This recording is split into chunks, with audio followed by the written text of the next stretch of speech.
My name is Alex Cabral, and I am presenting the three-legged stool design framework for urban environmental sensing. I am one of many contributors to this work, and in addition to the co-authors on this paper, I'm grateful to the many partners in Chicago who made our effort possible.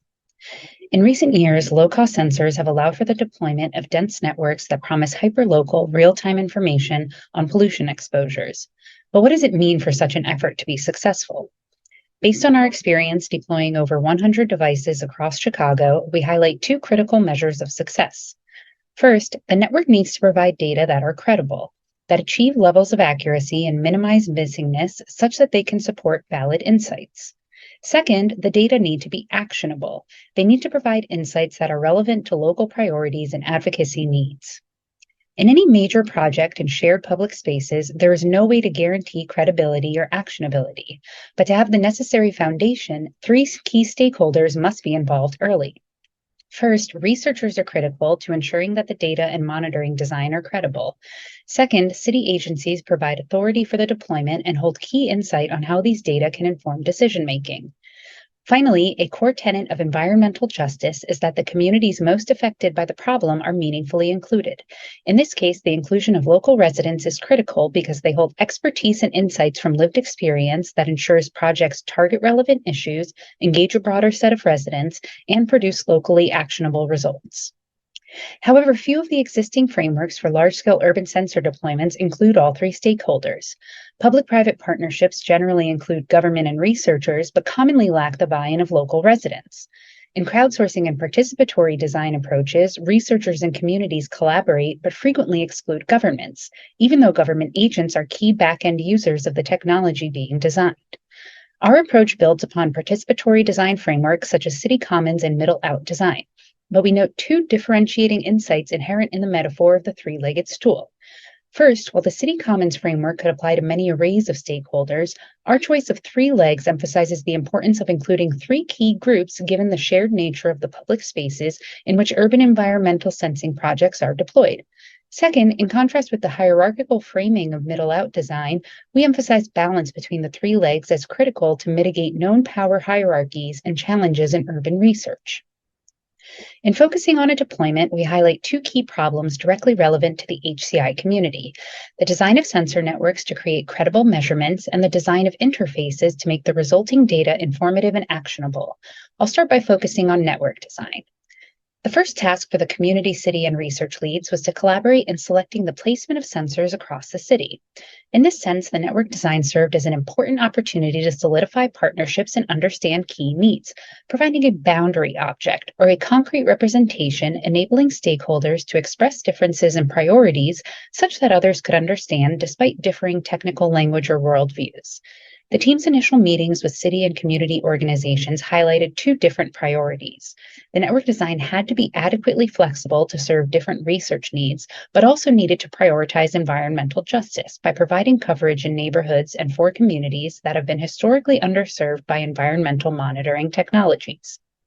To meet these needs, we chose to deploy a skeleton network with citywide coverage and then to work with local community groups to allocate additional sites. We found that the inclusion of a citywide skeleton network ensured adequate coverage to enable neighborhood-level estimation and to allow residents viewing the network to easily find a sensor near their home or workplace.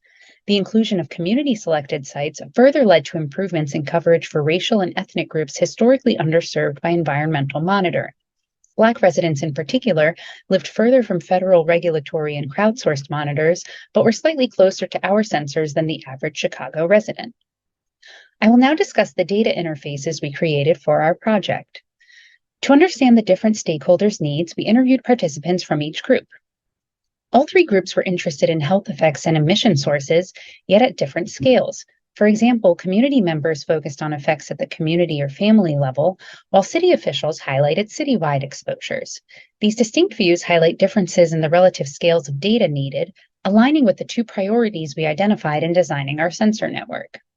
We also identified shared themes between city and community stakeholders, namely education, engagement, and empowerment. For community members, education was seen as a means to engage more residents in advocacy, and city interviewees highlighted the potential of data to educate and encourage action amongst other city employees. For empowerment, community members found motivation in using the data to enforce regulations and catalyze new policies, and city officials agreed that concerns would be taken more seriously if confirmed quantitatively. Our first interface was the Urban Air website, which depicts a map of Chicago with the location and most recent reading of every sensor, plus historical data for each sensor for the past 7 days. We posted a sticker with the website's URL and a QR code at each bus shelter with a sensor. Unfortunately, we observed low website traffic for the first several months of the project, finding 2 limitations with such interfaces. First, a lack of flexibility to interpolate, aggregate, or otherwise manipulate the data limits the questions that users can answer, providing limited relevance. Second, residents may not know about the project or may lack internet access or smartphones, resulting in limited awareness or access. We then created a public API, allowing users to download data for the entire time span of the network's deployment. The API's availability surfaced new stakeholders beyond those initially identified. In particular, local news organizations generated their own reports on air quality, even resulting in a front-page news story. But community groups and city employees do not have the time or capacity to work with raw data, so there is still a need for an interface that enables these stakeholders to manipulate data in a low or no-code environment. Next, we designed the EcoPod, a mobile mixed media trailer with features including pop-out stations for public interaction and 2 demo sensors, whose readings were included in the Urban Air website shown on an attached monitor. The EcoPod provided a visualization that was spatially situated through its real-time visualizations of data collected on-site and socially situated in relevant events through its mobility, which enabled its inclusion at 4 public events across Chicago in April and May 2022. Overall, the EcoPod events generated high levels of engagement from residents and facilitated community sense-making.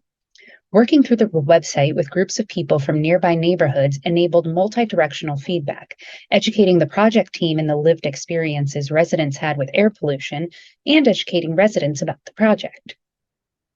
In reflecting on our work, we proposed the 3-legged stool design framework for large-scale urban environmental monitoring campaigns.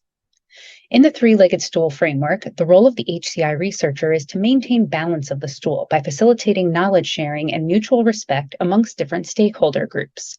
An important insight of our framework, as emphasized by the metaphor of balance, is in ceding elements of design authority to community and city partners, which we attempted by bringing on the city and community lead as full collaborators.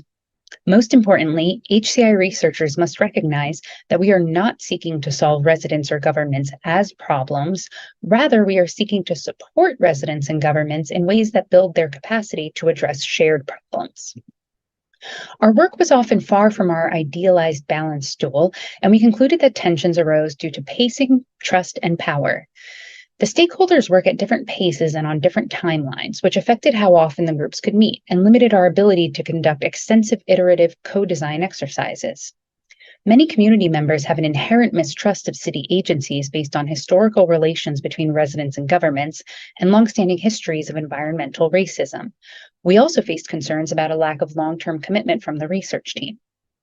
Power hierarchies emerge in the researcher community and city community relationships. Many participatory methods risk making communities feel like subjects rather than collaborators, and the complex political ecology of cities makes conflict inevitable. Thus, successful application of the 3-legged stool framework requires an ability to stumble and regroup. We achieved credibility by meeting the EPA's data accuracy thresholds recommended for educational usage and hotspot detection. We also saw an early example of actionability when city stakeholders identified a heavy industrial traffic location after investigating an area with elevated sensor readings. We found that education, engagement, and empowerment are not just end products of the sensor network, but emerge through the collaborative process of knowledge generation, especially with the increased engagement and community sense-making observed at EcoPod events. Members of the project team from all 3 stakeholder groups are working together on new initiatives, including a large grant to understand the impact of climate change in Chicago and a collaboration on environmental monitoring work between city officials and community organizations. Our contributions are fourfold. First, we show how the inclusion of all 3 stakeholder groups created a more equitable distribution of sensors. Second, we characterize the motivations and needs of the key stakeholders. And third, we highlight how data interfaces serve each group. Finally, reflecting on our work, we develop a three-legged stool design framework in which designers seek to facilitate the equitable participation of city community and research stakeholders.